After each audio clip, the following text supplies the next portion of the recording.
하나님의 말씀 봉독합니다. 하나님의 말씀은 히브리서 4장 15절 16절 말씀 되겠습니다. 히브리서 4장 15절에서 16절 말씀, 신약성경 357페이지 히브리서 4장 15절 16절 말씀입니다. 우리 다 같이 합독하여 올리겠습니다. 우리에게 있는 대제사장은 우리의 연약함을 동정하지 못하실 이가 아니요 모든 일에 우리와 똑같이 시험을 받으신 이로 죄는 없으시니라. 그러므로 우리는 긍휼하심을 받고 때를 따라 돕는 은혜를 얻기 위하여 은혜의 보좌 앞에 담대히 나아갈 것이니라. 아멘. 할렐루야. 오늘도 주님이 함께 동행하십니다. 오늘 하나님께서 히브리서 4장 15절에서 16절의 말씀을 우리에게 허락해 주셨습니다. 오늘 같이 은혜 받고자 하는 말씀은 고난 속의 위로와 동행이라는 제목으로 은혜를 나누고자 합니다. 여러분, 이 히브리서는 초대교회 성도들에게 쓰여진 편지입니다. 히브리인에게 드리는 편지라고 말씀드릴 수가 있습니다. 당시의 성도들은 예수 그리스도를 믿는다는 이유 때문에 사회적으로 박해를 받았습니다. 그리고 경제적으로는 굉장히 어려움에 처해 있었습니다. 심지어는 생명의 위협까지 직면하게 되었다라는 것입니다. 즉, 믿음을 지키는 것이 너무나 힘들었습니다. 이 믿음을 지키는 것이 너무나 힘이 들었기에 많은 사람들이 흔들리는 거예요. 그리고 낙심하는 것입니다. 그래서 어떻게 낙심하고 있을까요? 정말로 예수님을 믿는 길이, 내가 정말로 예수님을 믿는 길이 옳은 것인가? 내가 지금 옳은 길로 가고 있는가? 이 길을 끝까지 걸어갈 수가 있을 것인가? 라는 이 질문이 그들의 마음을 무겁게 하기 시작을 하는 것입니다. 왜? 너무나 심각한 박해에 처해져 있기 때문입니다. 그래서 오늘 이 히브리서 기자는 바로 이들에게 예수 그리스도께서 우리의 대제사장이 되신다는 사실을 강력하게 강조하고 있는 말씀인 것입니다. 이 구약의 제사장은 백성의 죄와 연약함을 하나님 앞에 중보했지만은 그들 자신도 연약한 인간들이었습니다. 그러나 이 예수님은 하늘 보좌에 계신 완전한 대제사장이라는 것입니다. 동시에 인간의 몸을 입고 이 땅에 오신 우리의 연약함을 친히 경험하신 분이라는 사실을 오늘 히브리서 기자는 밝히고 있습니다. 이 구약에서 큰 직분이 두 가지 직분이 있어요. 제사장이라는 직분이 있고 선지자라는 직분이 있습니다. 이 인간이 하나님을 만날 수 있는 길은 이 두 가지 길이 있는 거예요. 선지자를 통해서 만나는 길이 있고 제사장을 통해서 만나는 길이 있었어요. 이 제사장을 통해서 만나는 길은 사람을 제사라는 제도를 통해서 하나님께로 데려가는 역할이 제사장의 역할이었습니다. 그럼 이 선지자의 역할은 하나님을 인간 편으로 모셔오는 역할이었어요. 하나님의 말씀을 받아서 하나님의 말씀을 인간에게 선포하는 역할이 바로 선지자의 역할이었어요. 그래서 하나님을 모셔오는 역할이었다는 것입니다. 그런데 오늘 여기서 우리 예수 그리스도께서는 우리의 대제사장이 되신다고 오늘 히브리서 기자는 분명하게 밝히고 있습니다. 이 조금 전에도 설명했다시피 구약의 제사장은 백성의 죄와 연약함을 하나님 앞에 중보하는 역할인 거예요. 하나님 앞에 나아가는 거예요. 그래서 그 죄를 사함받게 하는 것입니다. 그들 자신도 연약한 인간들이었다라는 거예요. 제사장도 연약한 인간이라는 사실입니다. 그런데 예수님은 하늘 보좌에 계신 완전한 대제사장이면서 동시에 인간의 몸을 입고 이 땅에 오셔서 우리의 연약함을, 우리와 똑같은 몸을 입고 있기 때문에 우리의 연약함을 친히 경험하신 분이라는 사실을 오늘 강력하게 밝히고 있는 거예요.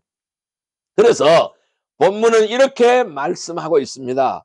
오늘 15절 말씀을 같이 한번 읽어볼까요? 15절 말씀. 우리에게 있는 대제사장은 우리의 연약함을 동정하지 못하실 이가 아니요 모든 일에 우리와 똑같이 시험을 받으신 이로되 죄는 없으시니라. 자, 즉 예수님은 우리의 연약함을 모르시는 분이 아니라는 거예요. 이 말씀에서 뜻하는 말은 예수님께서 우리의 연약함을 모르고 계시는 분이 아니라는 겁니다. 오히려 깊이 아신다는 거예요. 너무 깊이 아신다라는 겁니다. 왜? 우리와 똑같은 몸을 입고 있기 때문에 너무나 잘 아신다라는 거예요. 그래서 예수님은 시험도 받았어요. 사탄에게 시험도 받았어요. 그래서 고난도 받은 거예요. 그래서 우리의 예수님은 우리의 연약함을 너무나 잘 알고 계신다라는 사실을 오늘 15절 말씀에서 하고 있는 거예요. 그래서 배고픔과 또는 피곤함, 슬픔과 배신, 십자가의 고난까지 친히 겪으신 분이 바로 예수님이라는 거예요. 그렇기 때문에 우리의 아픔과 시험을 다 공감하고 다 알고 계신다는 거예요. 그래서 고난 속에서도 우리와 함께 하신다는 사실을 오늘 히브리서 기자는 분명하게 밝히고 있는 거예요. 자, 오늘 16절 말씀을 또 같이 한번 읽어보겠습니다. 그러므로 우리는 긍휼하심을 받고 때를 따라 돕는 은혜를 얻기 위하여 은혜의 보좌 앞에 담대히 나아갈 것이니라 라고 말씀했어요. 그렇기 때문에 다 예수님께서 다 알고 계시기 때문에 우리는 어떻게 해야 되느냐고요? 고난 속에서 어떠한 고난이 있더라도 그 고난 속에서 낙심하지 말아라. 낙심하지 말고 은혜의 보좌 앞에 담대하게 나아가라고 권면하고 있는 거예요. 그곳에는 우리는 긍휼과 위로를 받을 수가 있다는 거예요. 주님 앞에서 긍휼과 위로를 받을 수 있다는 거예요. 그리고 때를 따라 돕는 은혜를 얻게 되어진다라고 분명하게 밝히고 있는 것입니다. 그래서 오늘 이 본문은 단순하게 교리적인 설명을 하고 있는 것이 아니라는 것입니다. 고난 속에서 흔들리고 있는 성도들에게 주시는 고난과 핍박 속에서 흔들리고 있는 성도들에게 주시는 실제적인 위로와 격려의 말씀이라는 것입니다. 예수님은 우리의 연약함을 아시고 우리의 고난 속에서 함께 동행하시고 은혜의 보좌로 인도하시는 분이시라는 사실을 분명하게 밝히고 있는 것입니다. 그렇습니다. 우리 예수님은 고난 속에서 위로하고 동행하시는 분이십니다. 그 예수님은 어떻게 우리의 고난 속에서 위로와 동행을 함께 하실까요? 그 첫 번째는 예수님은 우리의 연약함을 아신다라는 겁니다. 따라할까요? 예수님은 우리의 연약함을 아신다. 예, 오늘 본문 말씀이 15절 말씀을 다시 한번 읽습니다. 우리에게 있는 대제사장은 우리의 연약함을 동정하지 못하실 리가 아니요 모든 일에 우리와 똑같이 시험을 받으시니로되 죄는 없으시니라. 오늘 히브리서 기자는 예수님을 어떻게 소개해요? 대제사장으로 소개하고 있어요. 대제사장이라는 겁니다. 구약의 제사장은 조금 전에 설명했다시피 백성의 죄와 연약함을 하나님께로 가져가는 거예요. 중보하는 거예요. 그들 자신도 연약한 인간이었어요. 그러나 예수님은 다르다라는 거예요. 하늘 보좌에 계신 완전한 대제사장이라는 겁니다. 그런데 동시에 인간의 몸을 입고 하나님이 이 대인간의 몸을 입고 우리에게 오셔서 우리의 연약함을 직접적으로 경험을 다 하신 분이시라는 겁니다. 그래서 오늘 본문에는 분명히 이렇게 이야기하고 있어요. 우리의 연약함을 동정하지 못하실 리가 아니다라고 설명합니다. 우리의 연약함을 다 이해하고 알고 있다라는 겁니다. 이것은 예수님께서 우리의 연약함을 모르는 분이 아니라는 것이죠. 오히려 깊이 너무 다 잘 알고 계시는 분이시다라는 것입니다. 예수님은 우리의 연약함을 어떻게 알까요? 단순히 지식적으로 아시는 분이 아니라는 거예요. 체험적으로 아시는 분이라는 겁니다. 실제로 인간의 몸을 입고 살기 때문에 그래요. 체험적으로 아는 거예요. 우리의 고통을 몸소 겪으셨다라는 것입니다. 어떻게 겪었어요? 생각을 해보면은 광야에서 시험을 받았습니다. 40일을 밤낮으로 금식하신 후에 줄이실 때 시험을 받았어요. 마태복음 4장 2절에 예수님은 배고픔과 육체적인 연약함을 경험을 하셨어요. 그래서 사탄이 찾아와서 이 배고픔을 경험하고 있을 때에 돌을 들어서 떡덩이를 만들라 그랬어요. 떡덩이를 만들어 먹으라고 말씀했어요. 이 사탄은 그렇게 이야기했어요. 그러나 우리 주님은 그것을 물리치셨습니다. 또한 요한복음 11장 35절에 보니까 예수님께서 눈물을 흘리시더라 그랬어요. 언제 눈물을 흘렸어요? 요한복음 11장 35절에 나사로의 죽음을 보고 눈물을 흘렸었어요. 예수님은 슬픔과 눈물을 경험하신 분이세요. 우리와 똑같이 경험하신 분이에요. 또 마태복음 26장 38절에 보면은 내 마음이 너무 고민하여 죽을 지경이 되었으니라고 설명하고 있습니다. 어디서 그랬어요? 겟세마네 동산에서요. 예수님은 깊은 고뇌와 외로움을 겪으셨습니다.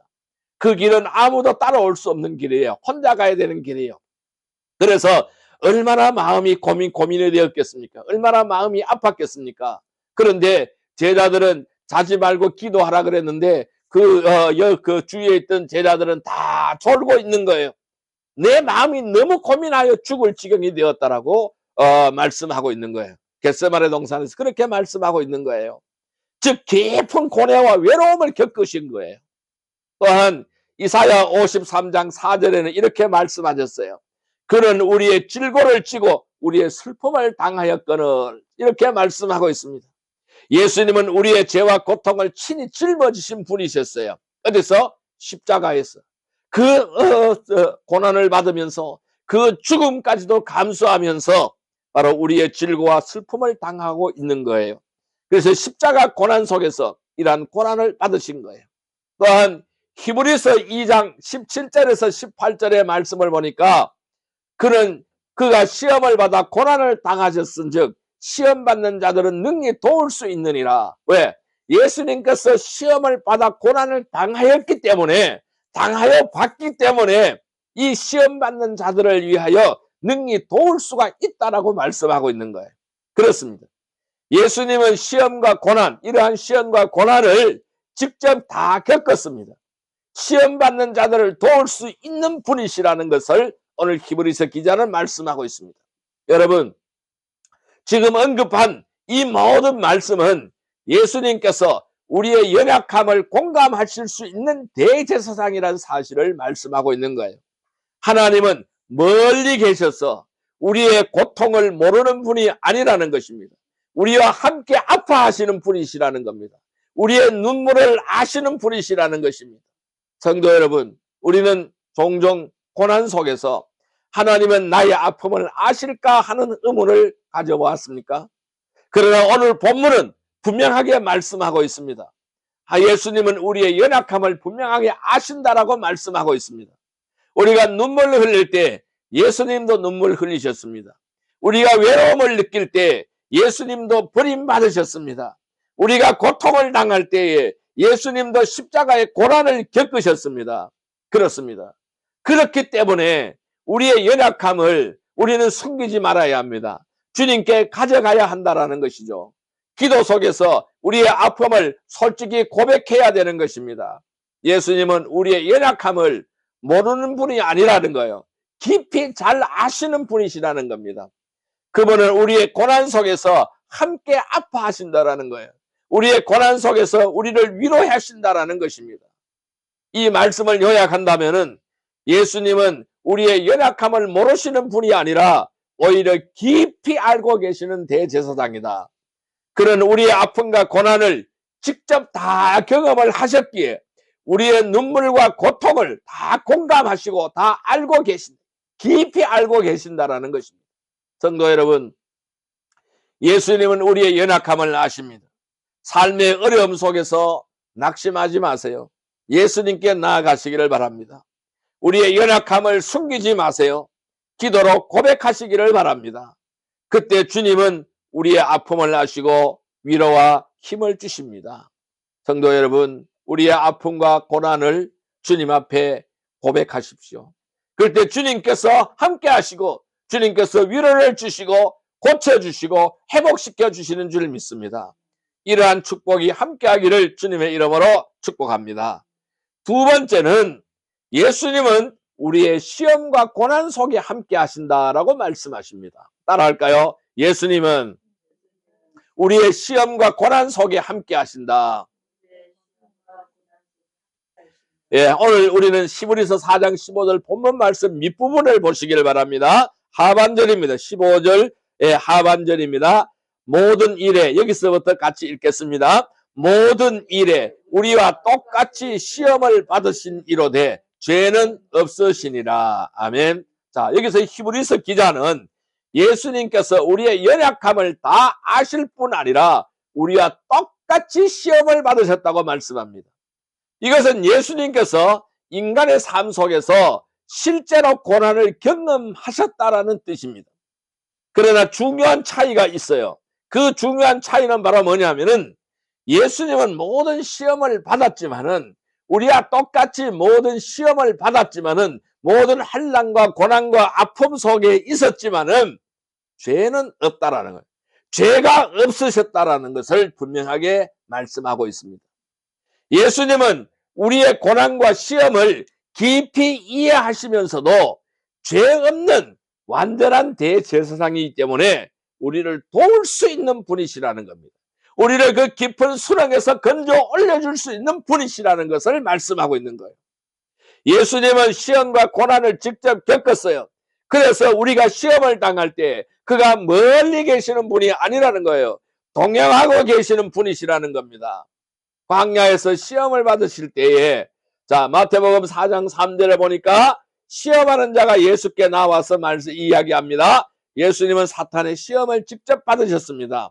또한 겟세마네 고난 속에서 마태복음 26장 39절에 보니까 내 아버지여 할만하시거든 이 잔을 내게서 지나가게 하옵소서라고 기도하였습니다.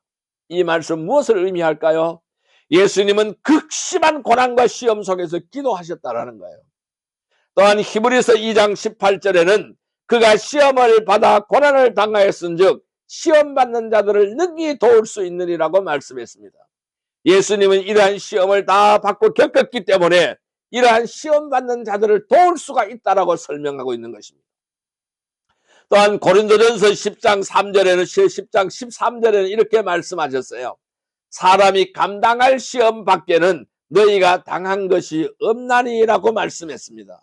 시험 당할 즈음에 또한 피할 길을 해서 너희로 능히 감당하게 하시니라 라고 말씀했어요. 이 말씀 무슨 뜻일까요? 하나님은 시험 속에서 피할 길을 주신다라는 거예요. 우리가 어떠한 환경에 처했든 간에 그 환경을 벗어날 수 있는 길을 주신다라는 거예요. 아픔의 환경, 고난의 환경, 여러 가지 핍박의 환경, 여러 가지 환경이 있는데 그 환경 속에서 피할 길을 열어주신다라는 겁니다. 왜? 다 아시고 계시기 때문에 열어주신다라는 거예요. 인내하면 된다라는 것을 말씀하는 거예요. 자, 이것을 우리가 설명한다면, 신학적으로 설명을 한다면은 예수님의 동행을 의미하는 거예요. 임마누엘의 하나님을 말씀하고 계신다라는 것입니다. 그는 우리의 시험을 아십니다. 그 길을 함께 걸어가신다는 거예요. 항상 나와 함께 걸어가신다는 겁니다. 우리가 홀로 고난을 당하는 것이 아니라는 것이죠. 예수님께서 함께 하시며 우리를 도와주시고 계신다는 것입니다. 힘을 주고 계신다는 것입니다. 성도 여러분, 우리의 삶 속에서 다양한 시험이 찾아옵니다. 우리의 삶 속에서 다양한 고난과 핍박이 찾아옵니다. 경제적인 어려움이 찾아오고, 관계적인 갈등이 찾아오고, 건강의 문제가 찾아오고, 마음의 상처가 찾아오는 거예요. 이러한 환경 속에서, 이러한 시험 속에서 우리는 종종 나는 혼자다, 아무도 나를 도와주지 않네, 아무도 나를 애써주지 않네, 나는 혼자다라는 생각에 빠져버리는 수가 많이 있는 거예요. 이것은 잘못된 생각이에요. 그러나 오늘 본문은 분명히 말씀하고 계십니다. 예수님은 우리의 신의 시험과 고난 속에 함께 계신다고, 함께 하신다고 말씀하고 있는 거예요. 우리가 시험 당할 때 예수님은 이미 그 시험을 겪으셨어요. 우리가 고난 당할 때 예수님은 그 길을 먼저 걸어가셨어요. 우리가 낙심할 때에 예수님은 우리 곁에서 위로해 주시는 거예요. 힘을 주시는 거예요. 그러므로 우리는 이 시험과 고난 속에서 어떠한 아픔의 환경이 올지라도 우리는 낙심하지 말아야 된다는 것입니다. 예수님은 우리의 동행자이십니다. 나와 함께 걸어가는 분이십니다. 늘 나와 함께 하시는 분이야. 임마누엘의 하나님이신 거예요. 그 기도 속에서 우리는 그분을 의지해야 됩니다. 우리의 삶 속에서 그분을 의지해야 됩니다. 그분의 손을 잡고 가야 하는 거예요. 말씀 속에서, 기도 속에서 그분의 위로를 붙들어야 한다는 것이죠. 이 말씀을 요약한다면은 예수님은 우리의 시험과 고난을 직접 겪으셨기 때문에 우리의 상황을 깊이 잘 알고 계시기 때문에 우리와 함께 하시는 거예요. 그런 죄 없는 대제사장으로서 시험받은 자들을 능히 도울 수가 있다는 것입니다. 성도 여러분, 예수님은 우리의 시험과 고난 속에서 늘 함께 하십니다. 시험과 고난 속에서 낙심하지 마세요. 예수님과 동행을 신뢰하기를 주님의 이름으로 축복합니다. 그분은 우리의 고난 속에서 함께 하시며 우리를 위로하고 도우십니다. 이 임마누엘의 하나님이 늘 우리와 함께 하기를 주님의 이름으로 축복합니다. 세 번째로 오늘 우리에게 주시는 말씀은요, 예수님은 은혜의 보좌로 우리를 인도하시는 거예요. 따라할까요? 예수님은 은혜의 보좌로 우리를 인도하신다. 예, 오늘 본문 말씀인 16절 말씀을 같이 읽어봅니다. 그러므로 우리는 긍휼하심을 받고 때를 따라 돕는 은혜를 얻기 위하여 은혜의 보좌 앞에 담대히 나아갈 것이니라. 아멘. 자, 오늘 이 히브리서 기자는 우리의 연약함을 다 알고 계시고 시험과 고난 속에서도 함께 하시는 이 예수님께서 결과적으로 결국 우리를 은혜의 보좌 앞으로 인도하신다라고 선포하고 있습니다. 은혜의 보좌는 뭘까요? 이 은혜의 보좌라 하는 것은 하나님의 임재와 긍휼을 말씀하시는 거예요. 그리고 도우심이 흘러나오는 자리를 말씀하고 있는 거예요. 그 은혜의 자리로 인도하신다라는 것입니다. 이 구약의 제사장은 백성을 대신해서 지성소에 들어가서 하나님 앞에 섰습니다. 대제사장이 그렇게 했습니다. 그러나 그 길은 제한적이었어요. 일시적이었어요. 1년에 한 번밖에 들어갈 수 없는 자리였어요. 이제 예수님은 완전한 대제사장이 되셔서 우리를 하나님 앞에 담대히 나아가게 하게 하시는 거예요. 왜? 성소와 지성소를 가로막고 있는 휘장이 예수님께서 십자가에서 죽음을 맞이하실 때 찢어져 버린 거예요. 이제 새롭고 산 길이 열려버린 거예요. 그러니까 이 법궤까지, 아버지의 보좌까지, 지성소까지 들어갈 수 있는 시온의 고속도로가 열려버렸다는 사실입니다. 자, 그래서 그 시온의 고속도로를 타고 은혜의 보좌 앞으로 나가는 거예요. 그 은혜의 보좌가 어디입니까? 아버지 하나님의 자리인 거예요. 그것이 어디입니까? 구약에서 말하면 법궤가 있는 자리예요. 자, 그래서 은혜의 보좌 앞에 나아간다라는 것은 단순히 기도의 자리에 앉는 것이 아닌 거예요. 하나님의 긍휼과 은혜를 실제적으로 경험하는 것을 의미하는 거예요. 물론 이렇게 예배드리는 시간도 은혜의 보좌의 자리예요. 우리가 기도하는 자리도 은혜의 보좌의 자리예요. 단순하게 이 은혜의 보좌의 자리라는 것은 그런 단순함이 아니라는 겁니다. 즉 우리는 늘 그러한 자리에서 하나님의 긍휼과 은혜를 실제로 경험하는 것을 의미한다는 거예요. 이것이 바로 은혜의 자리라는 거예요. 하나님이 나와 함께 하시고 나와 동행하신다라는 그러한 긍휼과 은혜를 경험하는 것이 은혜의 보좌의 자리입니다. 그래서 우리는 그곳에서 무엇을 받아요? 긍휼을 받게 되는 거예요. 우리의 죄와 연약함에도 불구하고 하나님께서는 우리를 불쌍히 여겨서 쓰고 용서하신다는 뜻을 가지고 있는 거예요. 그래서 때를 따라 돕는 은혜를 얻게 되는 거예요. 때를 따라 돕는 은혜입니다.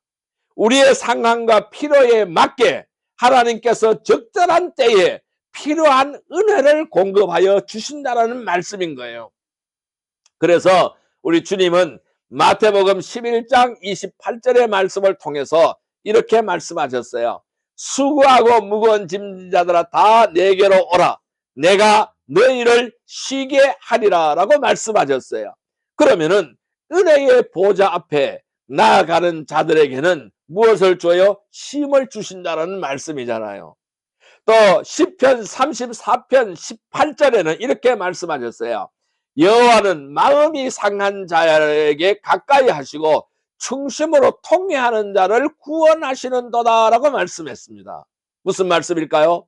은혜의 보좌는 상한 마음을 치유하는 자리라는 거예요. 이 은혜의 보좌는 상한 마음을 치유하는 자리라는 것입니다. 또한 야고보서 4장 8절에는 이렇게 말씀하셨어요. 하나님을 가까이 하라. 그리하면 너희를 가까이 하시리라 라고 말씀했습니다. 무슨 말씀일까요? 자, 은혜의 보좌 앞에 나아가는 자에게 하나님이 가까이 하시고 하나님이 만나 주신다라는 말씀이잖아요. 히브리서 10장 22절에는 이렇게 말씀하고 있습니다. 우리가 마음의 뿌림을 받아 악한 양심으로부터 벗어나고 몸은 맑은 물로 씻음을 받았으니 참마음과 온전한 믿음으로 하나님께 나아가자라고 말씀했어요. 무슨 뜻일까요? 담대히 은혜의 보좌 앞으로 나갈 수 있는 근거를 만들어 주신 거예요. 그 근거가 바로 뭘까요? 마음의 뿌림을 받아서 악한 양심으로부터 벗어났어요. 무엇을 뿌림을 받았어요? 피 뿌림을 받은 거예요. 몸은 맑은 물로 씻었으니 몸은 그 예수 그리스도의 거룩한 피와 성령의 물로 씻었으니, 말씀의 물로 씻었으니 참마음과 온전한 믿음이 되었어요. 그래서 하나님께 나아갈 수 있는 길이 열려진 거예요. 이것이 바로 하나님 앞에 담대히 은혜의 보좌에 앞으로 나갈 수 있는 근거라는 것입니다. 이 말씀을 통틀어 설명한다면 신학적으로는 이것은 예수님의 중보 사역을 말씀하고 있는 거예요. 예수님은 우리의 연약함을 아시고 시험 속에 함께 하시고 결국 우리를 하나님 앞에 담대하게 서게 만드신다라는 것입니다. 성도 여러분, 우리는 고난 속에서 종종 낙심해버립니다. 그러나 예수님은 우리를 은혜의 보좌 앞으로 인도하십니다. 삶의 어려움 속에서 기도의 자리를 떠나지 마십시오. 말씀의 자리를 떠나지 마십시오. 은혜의 자리를 떠나지 마십시오. 그것이 바로 어딜까요? 은혜의 보좌라는 것입니다. 우리의 필요와 상황에 맞는 은혜를 하나님께서 공급하여 주십니다. 때로는 위로로 공급해 주시고, 때로는 힘으로 공급해 주시고, 때로는 인내로 공급해 주시는 줄 믿습니다. 담대히 나아가시기를 바랍니다. 우리의 죄와 연약함 때문에 주저하지 마시기를 바랍니다. 예수님의 십자가와 중보를 의지하고 하나님 앞에 당당하게 서시기를 바랍니다. 이 말씀을 요약한다면은 예수님은 우리의 연약함을 아십니다. 시험 속에 함께 하십니다. 결국 우리를 은혜의 보좌 앞으로 인도하시는 것입니다. 그곳에서 우리는 국률과 때를 따라서 돕는 은혜를 얻게 되는 줄 믿습니다. 성도 여러분, 예수님은 은혜의 보좌로 우리를 인도하십니다. 고난 속에서 낙심하지 마세요. 은혜의 보좌 앞에 담대하게 나아가시기를 축원합니다. 기도와 예배 속에서, 말씀의 자리 속에서 하나님의 국률과 은혜를 깊이 경험하시기를 주님의 이름으로 축복합니다. 이제 말씀을 정리하여 보겠습니다. 그럼 우리는 어떻게 하여야 할까요? 결론은 고난 속의 위로와 동행이라는 것이죠. 예수는 우리의 연약함을 아십니다. 그런 인간의 몸을 입고 이 땅에 오셨어요. 우리의 눈물과 고통을 직접 경험하셨습니다. 그렇기 때문에 우리의 연약함을 다 공감하고 계시는 분이에요. 또한 예수님은 우리의 시험과 고난 속에 함께 하십니다. 그런 광야의 시험과 십자가의 고난을 겪으셨기에 지금도 우리의 시험 속에서 동행하시며 우리를 도우시는 분이시라는 것입니다. 예수님은 은혜의 보좌로 우리를 인도하시는 분이십니다. 그는 우리의 연약함과 시험을 다 알고 계시고 결국 우리를 하나님의 국률과 은혜가 흘러나오는 자리로 인도해 가시는 것입니다. 그것에서 우리는 때를 따라 돕는 은혜를 얻게 되는 줄 믿습니다. 이 사순절의 기간입니다. 이 사순절은 단순히 예수님의 고난만을 기억하는 절기가 아니라는 것입니다. 그 고난 속에서 우리와 함께 하시는 주님의 동행을 체험하는 시간인 것입니다. 이것이 바로 사순절의 기간인 것입니다. 이 고난 속에서 기도의 자리를, 말씀의 자리를, 은혜의 자리를 떠나지 마십시오. 은혜의 보좌는 기도와 예배 속에서 경험이 되는 것입니다. 기도는 우리의 연약함을 주님께 올려드리는 가장 담대한 행위인 것입니다. 예수님의 동행을 신뢰하십시오. 그리고 담대하게 나아가십시오. 우리의 연약함과 시험을 아시는 주님께서 반드시 긍휼과 은혜를 허락하여 주시는 것입니다. 그분은 우리의 고난 속에서 함께 하시며 우리를 붙들어 주시는 것입니다. 사랑하는 성도 여러분, 사순절의 길을 걸어가면서 우리의 연약함을 숨기지 말기를 바랍니다. 그리고 솔직하게 주님께 고백하십시오. 시험과 고난 속에서도 낙심하지 마세요. 은혜의 보좌 앞에 담대히 나아가기를 바랍니다. 그곳에서 우리는 주님의 긍휼과 은혜를 경험하며 고난 속에서도 위로와 동행의 축복을 누리는 거룩한 주의 종의 백성들이 되기를 주님의 이름으로 축복합니다. 그러므로 우리는 긍휼하심을 받고 때를 따라 돕는 은혜를 얻기 위하여 은혜의 보좌 앞에 담대히 나아갈 것이니라. 이 말씀을 붙드는 거룩한 백성 되기를 주님의 이름으로 축복합니다. 기도드리겠습니다. 하나님 감사합니다. 긍휼과 사랑이 풍성하신 하나님 아버지, 오늘 이 말씀을 통해서 우리의 연약함을 아시고 우리의 시험과 고난 속에서 함께 하시며 은혜의 보좌로 인도하시는 주님을 다시금 깨닫게 하심을 감사드립니다. 주님, 우리가 눈물을 흘릴 때에 주님도 눈물을 흘리셨고 우리가 외로움을 느낄 때에 주님도 버림받으셨으며 우리가 고난당할 때에 주님도 십자가의 길을 걸으셨음을 믿습니다. 그러므로 우리의 연약함을 숨기지 않고 주님께 고백합니다. 담대히 은혜의 보좌 앞으로 나아가게 하여 주옵소서. 삶의 어려움 속에서 낙심하지 않게 하시고 주님의 동행을 신뢰하며 기도의 자리를 지키게 하여 주옵소서. 때를 따라 돕는 은혜를 공급하시는 주님을 바라보며 우리의 가정과 교회와 공동체가 주님의 위로와 능력으로 세임을 얻게 하여 주옵소서. 이 사순절의 길을 걸으며 우리의 마음이 더욱더 주님께 가까이 나아가고 십자가의 사랑과 부활의 소망을 날마다 누리게 하여 주옵소서. 예수 그리스도의 이름으로 기도드리옵나이다. 아멘. 488장 드리며 예물 드리겠습니다. 카메라 꺼주세요.